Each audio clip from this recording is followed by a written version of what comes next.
Welcome to your academy, Munilal sir.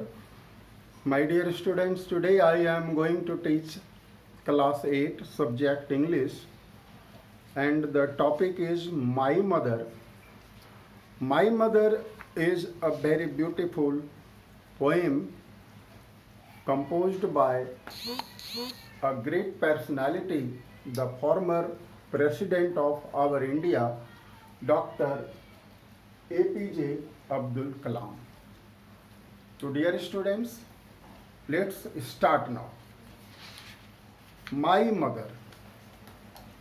कलाम साहब अपनी माँ के बारे में बताते हैं कि उसकी माँ बचपन में किस तरह से उनका लालन पालन करती थी, किस तरह से उनका ख्याल करती थी, किस तरह से उनकी देखभाल करती थी। तो चलिए स्टार्ट करते हैं dear students. Very first stanza, the first stanza में देखो बहुत ही ब्यूटीफुल लाइन्स हैं, मात्र 2 लाइन्स का फर्स्ट स्टेंजा है। Sea waves golden sand pilgrims faith Rameswaram mosque street all merge into one.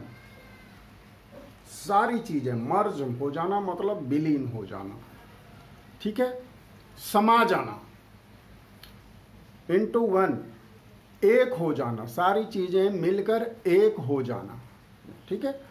तो क्या क्या? सी वेव्स समुद्र की लहरें, गोल्डन सैंड और समुद्र के किनारे का जो सैंड है, बालू है गोल्डन कलर का, गोल्डन सैंड सुनहरे रेत, पिलग्रिम्स फेथ और तीर्थ यात्री कहते हैं पिलग्रिम्स को, तीर्थ यात्रियों का विश्वास, रामेश्वरम मॉस्क स्ट्रीट और रामेश्वरम की मस्जिद वाली गली, ये सभी मिलकर एक चीज हो जाती है और वह चीज है माई मदर। तो डियर स्टूडेंट्स, यहाँ कहने का मतलब है कि ये सारी चीज़ों को जब मैं देखता हूँ ना, समुद्र की लहरों को, गोल्डन सैंड को, पिलग्रिम्स फेथ को और रामेश्वरम मॉस्क स्ट्रीट को देखते ही मुझे सिर्फ एक चीज़ याद आती है, वह है माँ। कलाम साहब अपनी माँ के बारे में कह रहे हैं, इन सब चीज़ों को देखकर मुझे मेरी माँ याद आती है, ठीक है। क्योंकि कलाम साहब का जो बचपन है मॉस्क स्ट्रीट में बीता, वह उसका बर्थ प्लेस है, ठीक है। और रामेश्वरम जो है बिल्कुल समुद्र के किनारे है, तो सी वेव्स इसलिए कहते हैं, समुद्र की लहरों। चलिए अब चलते हैं नेक्स्ट स्टेंजा में। You come to me like heavens carrying arms. Kalam साहब कहते हैं, माँ तू मेरी पास आती है, तू मेरे पास आती है लाइक हेवेंस कैरिंग आर्म्स, मानो स्वर्ग से चलकर प्यार भरे हाथ या प्यार भरी बाहों की तरह तू मेरे पास आती है। किस तरह आती है? आसमान से या स्वर्ग से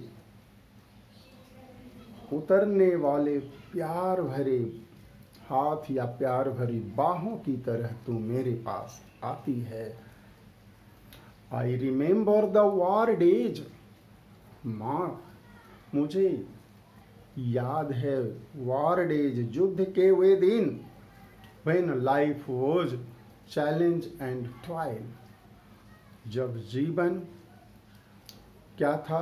एक चैलेंज, एक चुनौती थी और एक परिश्रम से भरी हुई जिंदगी थी।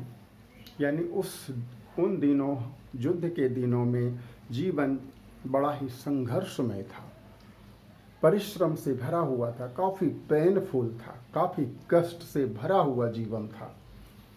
माइल्स टू वॉक, क्यों ऐसा कहते हैं? देखो नीचे बता रहे हैं, miles to walk, miles to walk, मीलों मील पैदल चलना, आवर्स बिफोर सनराइज, सूरज उदय होने से कई घंटे पहले मीलों मील पैदल चलना। कहाँ जाते थे पैदल? Walking to take lessons from the saintly teacher near the temple. मीलों मील पैदल चल करके सेंटली टीचर के पास जाना, यानी हिंदू संत के पास, पवित्र संत के पास, पावन संतों के पास जो मंदिर के पास रहते थे, उनके पास जाना। किस लिए? टू टेक लेसन्स, पढ़ने के लिए। ठीक है, तो कितनी मेहनत भरी जिंदगी थी ना। चलिए next stanza. Again miles to the Arab teaching school. इतना ही नहीं, एक बार फिर से मीलों पैदल चल करके अरब टीचिंग स्कूल जाना। Climb sandy hills to railway station road, और सैंडी हिल्स की चढ़ाई करते हुए रेलवे स्टेशन रोड पर जाना। कलेक्ट, इकट्ठा करना। Distribute newspapers to temple city citizen, और पेपर इकट्ठा करके क्या करना? टेम्पल सिटी में जो रहने वाले, यानी रामेश्वरम शहर में जो रहने वाले सिटीजन्स हैं, उनके बीच डिस्ट्रीब्यूट करना। क्या? न्यूज़पेपर्स, अखबार।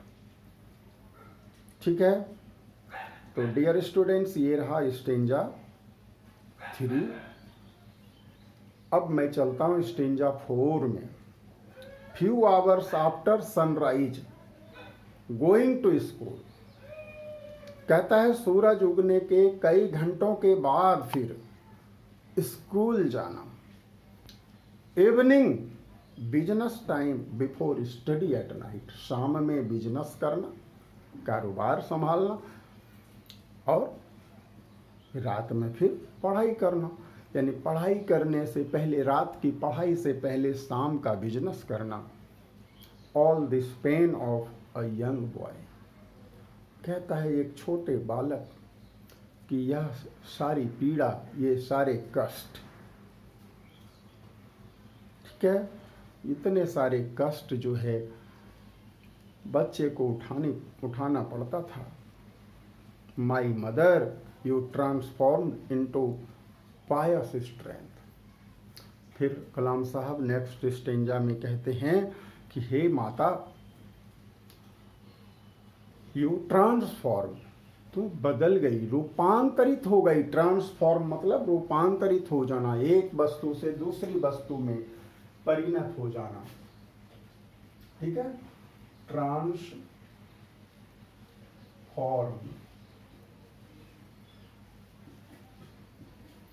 रूपांतरित।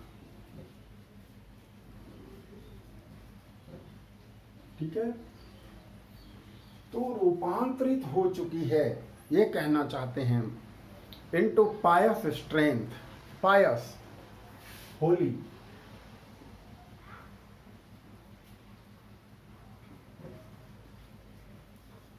और स्ट्रेंथ मीन्स ताकत।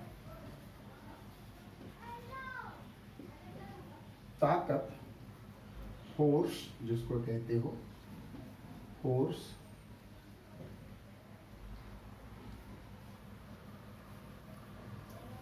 ठीक है, तो कलाम साहब कहते हैं कि हे माँ, few my mother you transform. हे माँ, तू ट्रांसफॉर्म हो गई इनटू पायस स्ट्रेंथ, और ट्रांसफॉर्म हो करके, रूपांतरित हो करके बन गई पायस स्ट्रेंथ, दिव्य ताकत, दिव्य शक्ति। With kneeling and Boeing 5 times. ये ताकत कहाँ से आई? 5 वक्त नमाज के पढ़ने से। नीलिंग एंड बोइंग मीन्स यहाँ नमाज अदा करना। ठीक है, ऐसे तो नील मतलब घुटने के बल पर बैठना, और बोइंग झुकना। बिल्कुल नमाज ऐसे ही पढ़ी जाती है। ठीक है, for the grace of the almighty only my mother. और कहता है माँ, यह सब कुछ किस लिए किया जाता था? ऑलमाइटी यानी सुप्रीम पावर, गॉड, गॉड की ताकत, गॉड की ग्रेस, ग्रेस मीन्स कृपा, ग्रेस मीन्स कृपा, ब्लेसिंग, ठीक है। गॉड की ब्लेसिंग पाने के लिए, गॉड की कृपा पाने के लिए, भगवान की दया प्राप्त करने के लिए, उसकी अनुकंपा प्राप्त करने के लिए 5 वक्त की नमाज तो पढ़ती थी और कहता है उस नमाज की ताकत से जो है ना तुम एक दिव्य शक्ति बन चुकी हो, ये कहना है। Your strong piety is your children's strength. फिर कहता है माँ आपकी जो मजबूत प्रबल पाइटी है, पवित्रता है, ठीक है, होलीनेस, वह क्या है? तुम्हारी बच्चों की ताकत। You always shared your best with whoever needed the most. माँ तुम हमेशा अपना सबसे बेस्ट, सबसे प्रिय चीज देती रही हर किसी को जिसे ज़्यादा से ज़्यादा ज़रूरत थी। You always gave and gave with faith in him. तू तो माँ हमेशा देती रही सिर्फ ऊपर वाले के ऊपर भरोसा करके, विश्वास करके। Next stanza, I still remember the day when I was 10। माँ मुझे आज भी याद है वह दिन जब मैं 10 साल का था, sleeping on your lap to the envy of my elder brothers and sisters. It was full moon night, my world only you knew, mother, my mother. कहता है 10 साल का जब था माँ, तो मैं तुम्हारी गोद में जब लेटा हुआ होता था तो इससे मेरे बड़े भाई और बड़ी बहनों को ईर्ष्या होती थी। और माँ वह समय हुआ करता था पूर्णिमा की रात्रि का समय, और माँ तू केवल इस बात को जानती है। When at midnight I woke with tears falling on my knee। और जब कहता आधी रात्रि को मैं रोने लगता था उठ करके, अपने घुटनों के बल गिर करके, you new the pain of your child mother. तो माँ तू जान जाती थी अपने बच्चे के कष्ट को, अपने बच्चों की पीड़ा को तुम जान जाती थी। Your caring hands tenderly removing the pain. हे माँ तुम्हारे प्यार भरे हाथों के स्पर्श से बिल्कुल वह दर्द, वह पीड़ा गायब हो जाती थी। ठीक है, जब तू मुझे प्यार से गोद में उठाती थी तो मेरे सारे कष्ट, सारे दुख, सारे दर्द खत्म हो जाते थे। Your love, your care, your faith gave me strength to face the world without fear and with his strength. कहता है माँ तुम्हारे प्यार, तुम्हारी देखभाल, तुम्हारे विश्वास और ऊपर वाले की ताकत से, ठीक है, मुझे ऐसी शक्ति, ऐसी ताकत प्राप्त हो गई जिससे मैं दुनिया का मुकाबला कर सकता हूँ विदाउट फियर, बिना किसी भय के। We will meet again on the great judgment day. और लास्ट में पोइट कहते हैं कलाम साहब की माँ, हम लोग दोबारा फिर से मिलेंगे क़यामत के दिन। ठीक है, तो डियर स्टूडेंट्स, नेक्स्ट वीडियो में मैं इसका क्वेश्चन आंसर भी करूँगा। आप लोग तब तक देखते रहें your academy Munilal sir. Thank you. जय हिंद, जय भारत।